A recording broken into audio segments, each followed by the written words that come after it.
Nuclear physics को continue करते हैं ना। लास्ट पे हम बेसिक देख ली थी बातें कि न्यूक्लियर फिजिक्स में क्या टर्मिनोलॉजी होती है, क्या क्या चीज़ें आने वाली हैं। अब हम पढ़ेंगे, इसमें बहुत ही इंपॉर्टेंट एस्पेक्ट है। तो आप सबसे पहले हेडिंग नोट कर लो, फॉर्मेशन ऑफ अ न्यूक्लियस, है ना। थोड़ा बेसिक समझते हैं, यहाँ पढ़ना है बाइंडिंग एनर्जी, है ना। फिर उससे ग्राफ वगैरह पढ़ने हैं। फिर हमें E is equal to delta M into C square, जो आइंस्टाइन का जो इक्वेशन है वो आज तक सिर्फ सुना होगा। अगर ढंग से पढ़ेंगे तो बिल्कुल फील आ जाए कि कहना क्या चाहते हैं हमसे, ठीक है। Okay, all the typical calculations होती है बट बहुत ईजिली समझ में आ जाएगा। और आप फिर उसमें पढ़ेंगे अल्फा डिके, बीटा डिके। तो सबसे पहले ये समझो कि फॉर्मेशन ऑफ न्यूक्लियस लॉजिकली क्या होता है। हमने एक बात लॉजिक से लगाई कि अगर हमें एक कोई न्यूक्लियस चाहिए ZXA इस तरह से, तो क्या होगा कि जो हमारे प्रोटॉन्स होंगे Z protons plus A minus Z neutron मिलके क्या बना देंगे, एक इससे ज्यादा। अच्छा, मिलेंगे क्यों? हम तो मिलवा, ऐसा तो नहीं है हमने मिलवाया हो इनको कि आए वो मिल गए और बन गया। बेसिकली इनकी जो एनर्जी होती है, ये दोनों देखो, कोई हर चीज क्या चाहती है, स्टेबिलिटी चाहती है। तो अगर ये दोनों ने मिलके फॉर्म होके एक कोई न्यूक्लियस बनाया है, इसका मतलब कौन ज्यादा स्टेबल है, जो मिलके बनने प्रोडक्ट बना या जो रिएक्टेंट थे। जाहिर सी बात है जो प्रोडक्ट बना वो ज्यादा स्टेबल रहा होगा। तो इससे जो हमारा एक ZXA बनता है, जिसे मैं लिख देता हूँ मास ऑफ X, ऐसे लिख देता हूँ, ऐसे XZA ये बना, तो कुछ ना कुछ एनर्जी भी रिलीज होती है, ठीक। इस तरह से तो हम ये भी बोल सकते हैं कि यहां पर जो मास होगा इस इन रिएक्टेंट्स का, उसे क्या बोलेंगे, mass of Z mass of proton plus A minus Z mass of neutron. ये किसके इक्वल आएगा, मास ऑफ X न्यूक्लियस। ये किसका मास है, एटम का या न्यूक्लियस का? लिख लेना mass of nucleus, mass of nucleus plus कुछ एनर्जी। क्लियर? तो बेसिकली अगर हम एक बात सोचें, इस चीज को हमने, ये हमारा कौन सा मास है जो हम सोच रहे हैं, और ये मास जो है रियलिटी में, तो सोचो जो रियलिटी में मास है और जो मास रिएक्टेंट से बना, वो दोनों इक्वल हो सकते हैं क्या? नहीं, क्योंकि कुछ ना कुछ एनर्जी भी रिलीज हुई है। तो बेसिकली साइंटिस्टों के मन में क्या हुआ, देख बताता हूं। ये जो एनर्जी रिलीज हुई ना, इस एनर्जी को ही नाम दिया गया, पहले समझते हैं, बाइंडिंग एनर्जी।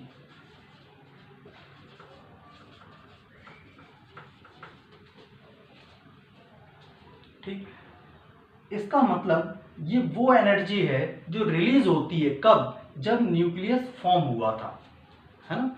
तो लोगों के मन में आया कि सर एक बात बताओ, न्यूक्लियस तो आज से हजारों लाखों साल पता नहीं कब फॉर्म हुआ होगा, हमें कैसे पता कि इतनी एनर्जी रिलीज की होगी उसने?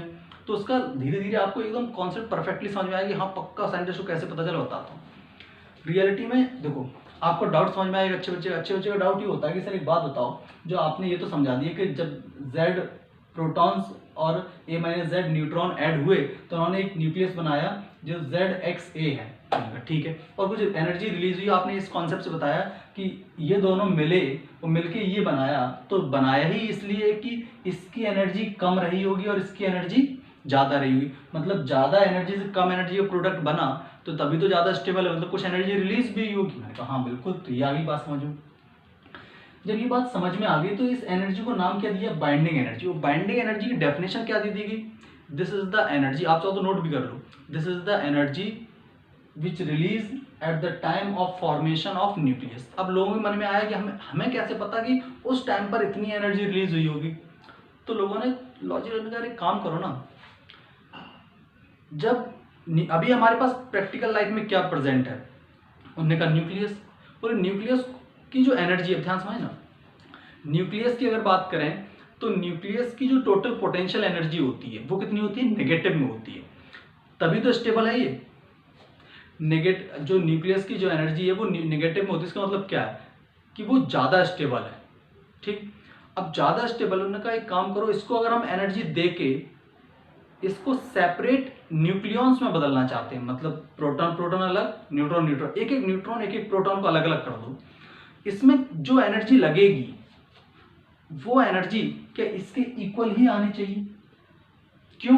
क्योंकि ये एनर्जी कौन सी है, जब वो सब इनफाइनाइट डिस्टेंस पे थे, कौन, एक न्यूट्रॉन एक एक प्रोटॉन सब अलग अलग थे, हमने जेड प्रोटॉन और जेड इलेक्ट्रॉन जब ये पास आए तो एनर्जी रिलीज हुई, उस एनर्जी को हमने बोला बाइंडिंग एनर्जी। हमने कहा हमें कैसे पता चला कि इतनी एनर्जी उस टाइम ये रिलीज करके आए, तो उन्होंने एक काम करो ना, इनको तोड़ के अलग अलग तोड़ के इनफाइनाइट तक भेजने में जो एनर्जी मुझे आज देनी पड़ रही है वही एनर्जी इसके इक्वल आ जाए तो समझ लेना सेम एनर्जी है। ठीक है, जैसे आप मार्केट गए, आप मार्केट से कई सारी चीज़ें परचेज करके लेके आए, है ना, और आपने घर बोला कि ये 5,000 रुपये की हो गई, तो लोगों ने, घर वालों ने बोला कि हम कैसे माने 5,000 की होगी, अब ऐसा नहीं कि बिल निकाल के दिखा देंगे सर, है ना। तो इसका एक सिंपल सा तरीका है कि आप उन चीज़ों को वापस कर दो और वहाँ से पैसे कलेक्ट करते जाओ। रियल लाइफ में मत करना, इसे समझाने के लिए बोल रहा हूँ। तो आप जैसे ही वापस करोगे वो पैसे मिलते जाएंगे। तो अगर वो जो अमाउंट मिला वो टोटल अमाउंट उतना ही निकला जितना कि आप पहले बता रहे थे, तो वो सेम, मतलब आप सही बोल रहे हो। ठीक, इसी तरह से जब इन सेपरेट आइडेंटिटीज से एक न्यूक्लियस फॉर्म हुआ और इतनी एनर्जी रिलीज हुई, आपने सोचा, तो इसका प्रूफ क्या है कि जो आज न्यूक्लियस बना हुआ है ना, इसको एनर्जी देके अलग अलग पार्ट में डिवाइड कर दो, तो अगर वो अलग अलग पार्ट डिवाइड करने में जो एनर्जी देनी पड़ी और जो एनर्जी आप ये सोच रहे थे वो सेम है, तो हम समझ जाएंगे कि जो हम कॉन्सेप्ट लगा रहे हैं वो एकदम परफेक्ट है। क्लियर है? तो इसको ही क्या बोला गया, बाइंडिंग एनर्जी। तो बाइंडिंग एनर्जी की डेफिनेशन बुक में क्या मिलेगी और क्या होनी चाहिए, इसे वो ध्यान से नोट कर लो। This is the energy which release at the time of formation of nucleus, or we can say it is the energy which is required to break the nucleus into separate identities is known as binding energy। Clear है? समझ आया? Okay. अब हुआ क्या,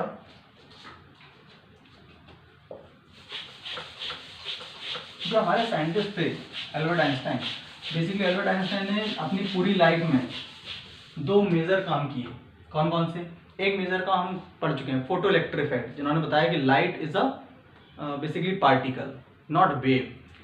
और दूसरा क्या बताया, दूसरा delta E is equal to delta M into C square. ये बहुत ही बढ़िया है, मतलब बहुत ज़्यादा सोचने का, सोचो कहाँ से सोचना स्टार्ट किया, अभी और फील आएगा आपको।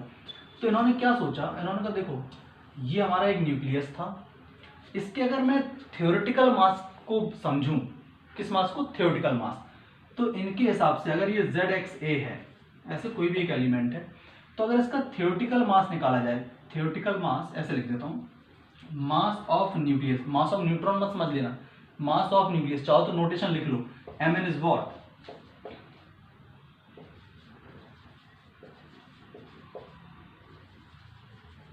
मास ऑफ न्यूक्लियस की जरूरत तो नहीं पड़ेगी, मास ऑफ न्यूट्रॉन की अपने को, मास ऑफ न्यूट्रॉन एक और जगह जरूरत पड़ेगी, मास ऑफ न्यूक्लियस, चलो अभी नोटेशन ये रहने दो, कोई जरूरत पड़ेगी तो अभी आप नोट मत करो फिलहाल। मास ऑफ न्यूक्लियस थ्योरेटिकल, तो थ्योरेटिकल मास क्या हो जाएगा, इन्होंने कहा अगर थ्योरेटिकल मास की बात करें तो हमें एक बात पता है कि इसमें Z प्रोटॉन है, तो ऐसे लिख दो Z mass of proton plus A minus Z mass of neutron. अगर हम ऐसा कर दें तो हमारे पास थ्योरेटिकल मास, जो हमने कोई कैलकुलेशन कोई एक्सपेरिमेंट करके नहीं देखा, हमें मिल जाएगा न्यूक्लियस का।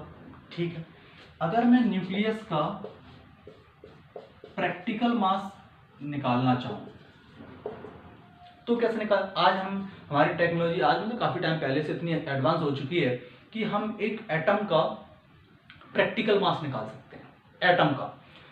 तो हमने एटम का प्रैक्टिकल मास निकाला, मास ऑफ X, ये क्या है, एटम, और उसमें Z मास ऑफ इलेक्ट्रॉन को माइनस कर दिया। अगर कोई यहाँ पर चार्ज नहीं है तो यही Z क्या दिखा देगा आपको, इलेक्ट्रॉन्स का नंबर, तो हमने क्या कर दिया Z मास ऑफ इलेक्ट्रॉन। ऐसा करने से क्या हमें थ्योरेटिकल मास मिल जाएगा, तो एटम के मास में से किसके मास को हटा दिया आपने, इलेक्ट्रॉन्स के मास को हटा दिया, तो किसका मास बचा, सिर्फ न्यूक्लियस का। तो हमारी एक्सपेक्टेशन क्या थी कि ये जो थ्योरेटिकल मास है और ये जो प्रैक्टिकल मास है, जो मैंने एक्सपेरिमेंटली ऑब्जर्व किया है, वो दोनों मास कैसे आने चाहिए, सेम आने चाहिए। बट जब हमने करके देखा तो सेम नहीं आए। ये भी मैं बता दूं कि थियोरेटिकल मास थोड़ा सा ज़्यादा आया प्रैक्टिकल मास से। Mass of nucleus theoretical is slightly greater, ऐसा नहीं है बहुत ज़्यादा बड़ा वेरिएशन है, बहुत कम वेरिएशन था बट था सही। मास ऑफ न्यूक्लियस प्रैक्टिकल, ये देखा तो हमारे साइंटिस्ट ने दिमाग लगाया कि बेसिकली स्टेबिलिटी का खेल है। जब ये सब मिलके एक न्यूक्लियस बनाए तो ज़्यादा स्टेबिलिटी हुई, ज़्यादा स्टेबिलिटी मतलब एनर्जी रिलीज हुई होगी। तो उन्होंने एक बात बताई, उन्होंने अपने दिमाग में थ्योरी उन्होंने कि अगर थियोरेटिकल मास जो मैं सोच रहा हूँ वो ज़्यादा है, प्रैक्टिकली जो मैं देख रहा हूँ ऑब्जर्व कर रहा हूँ वो कम है, इसका मतलब मास कहीं तो गया। तो उन्होंने बताया कि जो बेसिकली मास गायब हुआ ना वो एनर्जी के फॉर्म में गायब हो गया। मतलब जब दो सेपरेट आइडेंटिटीज मिली तो मिलने से एक न्यूक्लियस बना और कुछ एनर्जी रिलीज हुई। वो एनर्जी जो रिलीज हुई, अच्छा एनर्जी तो कंजर्व है ना, इसका मतलब हमने दो लोगों को मिलाया, हमने कोई एनर्जी तो नहीं दी, फिर एक चीज बनी और कुछ एनर्जी निकली। तो एनर्जी निकली तो कहीं से तो जनरेट हुई होगी ना। तो बेसिकली इनके अकॉर्डिंग, किसके अकॉर्डिंग, एल्बर्ट आइंस्टाइन के अकॉर्डिंग, कि जो बेसिकली मास कुछ रिड्यूस हुआ वो मास ही एनर्जी के फॉर्म में रिलीज हो गया। एक बार फिर से बता देता हूं क्या लॉजिक लगाया, बिल्कुल क्लियर है। उन्होंने क्या ऑब्जर्व किया, सबसे पहले थ्योरेटिकल मास ज्यादा था, प्रैक्टिकल मास कम है, तो इन्होंने कहा मास कहीं तो गायब हुआ। फिर इन्होंने लॉजिक लगाया कि अच्छा जब एक आइडेंटिटीज मतलब प्रोटॉन और ये न्यूट्रॉन्स का नंबर मिला, इन्होंने कुछ फॉर्म किया, फॉर्म करने में एक बात तो क्लियर है कि एनर्जी रिलीज हुई। अब हमने थ्योरेटिकल मास देखा, प्रैक्टिकल मास देखा, दोनों में डिफरेंस नजर आया, तो हमने कहा ये जो एनर्जी जनरेट हुई, फिर हमने एनर्जी कंजर्वेशन के बारे में सोचा, तो हमने लॉजिक लगाया कि एनर्जी अपने आप तो जनरेट नहीं हुई होगी, एनर्जी तो कंजर्व है, इसका मतलब कुछ ना कुछ प्रोसेस हुई होगी। तो उन्होंने कहा कि जो बेसिकली मास गायब हुआ ना वो मास ही एनर्जी के फॉर्म में गायब हुआ है। क्लियर है, समझ आया? ओके। इसके बाद इन्होंने उस एनर्जी की कैलकुलेशन, कौन सी एनर्जी, जो एनर्जी रिलीज होती थी उस एनर्जी को क्या नाम दे रहे हैं, बाइंडिंग एनर्जी। तो आप इतना नोट कर लो। तो उन्होंने बाइंडिंग एनर्जी की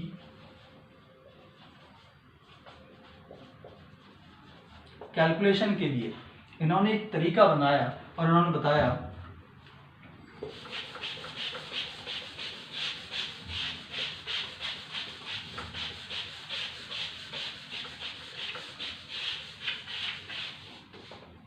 कि बेसिकली जब हम थियोरेटिकल मास में से प्रैक्टिकल मास को माइनस कर दें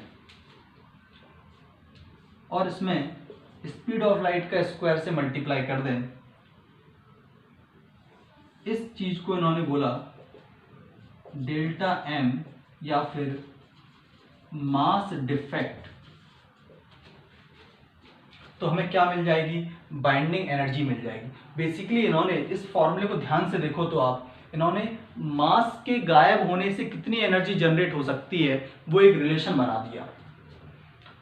इस मास में अगर हम सी स्क्वायर से मल्टीप्लाई कर दें तो क्या समझ में आया आपको कि इतने मास गायब होने से इतनी एनर्जी जनरेट होगी, और इस एनर्जी को क्या नाम दिया इन्होंने, binding energy of the nucleus. Feel आई थोड़ी सी। E is equal to M C square का मतलब सिंपल सोचो क्या है, लेफ्ट हैंड साइड में क्या है, एनर्जी, और डेल्टा एम क्या है, मास। मतलब ये एक रिलेशन है किस किस के बीच में, एनर्जी और मास के बीच में। इसी तरह से जब एनर्जी को गायब कर दोगे ना तो मास भी जनरेट हो जाता है ना। आगे हम देखेंगे यूनिवर्स में ऐसे पार्टिकल्स हैं जिन्हें हम न्यूट्रॉन और न्यूट्रिनो और एंटी न्यूट्रिनो बोलते हैं। तो न्यूट्रिनो और एंटी न्यूट्रिनो बेसिकली दो पार्टिकल्स होते हैं जिनके पास एनर्जी होती है। जब उस एनर्जी, जब उन दोनों को मिल जाते हैं ना, पार्टिकल का एंटी पार्टिकल, तो मास जनरेट हो जाता है ना। तो बेसिकली उन्होंने यही बताया था, बाइंडिंग एनर्जी को इन्होंने क्या बोल दिया कि जो एनर्जी है उसे हम मास में कन्वर्ट कर सकते हैं और मास को किस में कन्वर्ट कर सकते हैं, एनर्जी में कन्वर्ट कर सकते हैं। तो आया थ्योरेटिकल मास माइनस प्रैक्टिकल मास, इस चीज को क्या बोला, मास डिफेक्ट डेल्टा एम, इसे सी स्क्वायर से मल्टीप्लाई कर दिया। ठीक, जब हमने इसको और फर्दर सॉल्व किया तो बाइंडिंग एनर्जी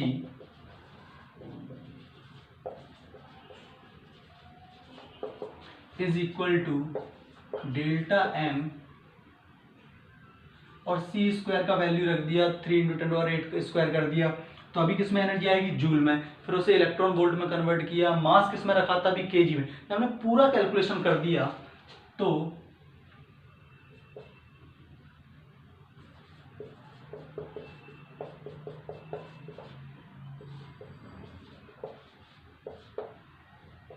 आपको तो ये फॉर्मूला रटा हुआ होना चाहिए, क्योंकि एग्जाम में ये फॉर्मूला आपको बहुत हैवी कैलकुलेशन से बचाने वाला है।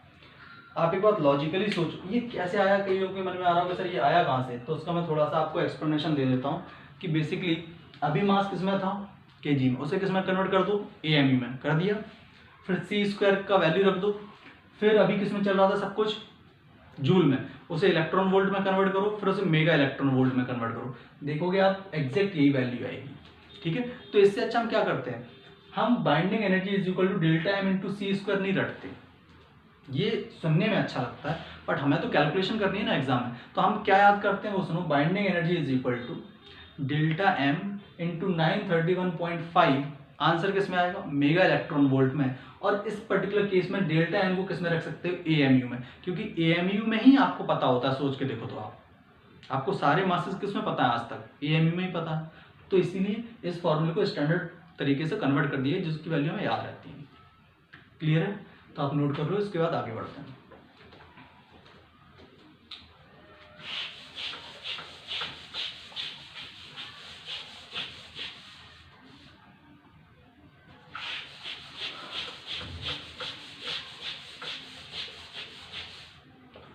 अब जब ऐसा हो गया तो अब बात है स्टेबिलिटी की, तो हमारे दिमाग में एक बात चलने लगी, दो लोग मिले, एक न्यूक्लियस बनाया, एनर्जी निकली, दो लोग मिले इसलिए जिससे कि एक स्टेबल न्यूक्लियस बन पाए। तो जो दो लोग जब मिले और दो जब प्रोटॉन न्यूट्रॉन जो भी है उससे एक न्यूक्लियस बना, उस न्यूक्लियस की बात करें वो ज़्यादा स्टेबल कब होगा, सबसे ज़्यादा स्टेबल कब होगा सोचो, तो साइंटिस्टों ने जितनी ज़्यादा एनर्जी रिलीज कर देगा ये उतना ज़्यादा स्टेबल होगा, जो उनका बात तो सही है, बट प्रैक्टिकली ये चीज़ सही नहीं निकली। साइंटिस्टों का मतलब मन में क्या वो था कि वो क्या सोच रहे थे, क्या एक्सपेक्टेशन थी, एक्सपेक्टेशन ये थी कि जितनी ज़्यादा एनर्जी रिलीज हो जाएगी, मतलब जिसके लिए जितनी बाइंडिंग एनर्जी हाई होगी वो न्यूक्लियस उतना ही ज़्यादा स्टेबल होना चाहिए। तो उन्होंने एक बात लॉजिकली लगाई, एक्स जेड ए, इसका मास नंबर ले लेते हैं 10, और इसकी बाइंडिंग एनर्जी जो आई वो है 10। इसी तरह से एक y है और इसका भी जेड ए इस तरह से है कुछ, मतलब ये अलग अलग हैं, और इसकी जो न्यूक्लियॉन्स हैं उनका नंबर है 8 और इसकी बाइंडिंग एनर्जी है 6।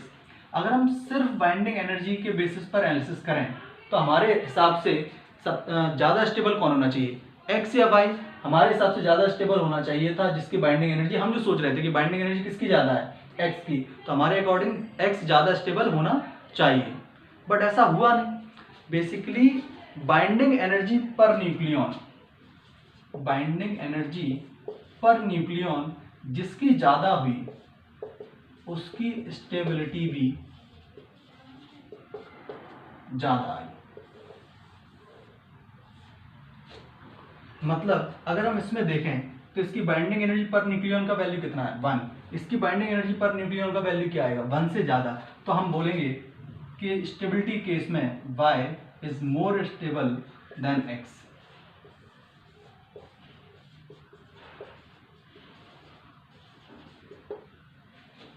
क्लियर है, तो जब भी हम स्टेबिलिटी देखनी होती है ना तो सिर्फ बाइंडिंग एनर्जी बेसिस पर हम स्टेबिलिटी को काउंट नहीं करते, उसमें बहुत सारे फैक्टर आते हैं, और हमारे मतलब लाइफ में हमारी जो हम जो पढ़ने वाले हैं उसमें हम जब बाइंडिंग एनर्जी देखेंगे, सॉरी जो स्टेबिलिटी देखेंगे वो किसके बेसिस पे देखेंगे, बाइंडिंग एनर्जी तो एक फैक्टर है ही, बट न्यूक्लियॉन्स का भी एक फैक्टर है कि बाइंडिंग एनर्जी पर न्यूक्लियॉन जिसका हाई होगा उसकी स्टेबिलिटी ज़्यादा होने वाली है।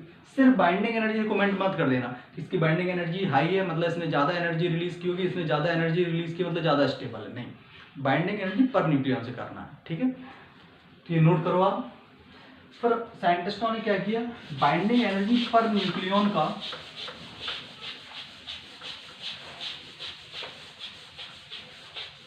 एक ग्राफ प्लॉट किया,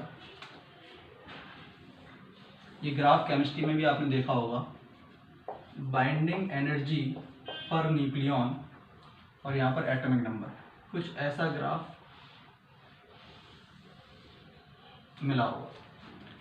सबसे मोस्ट स्टेबल न्यूक्लियस किसका?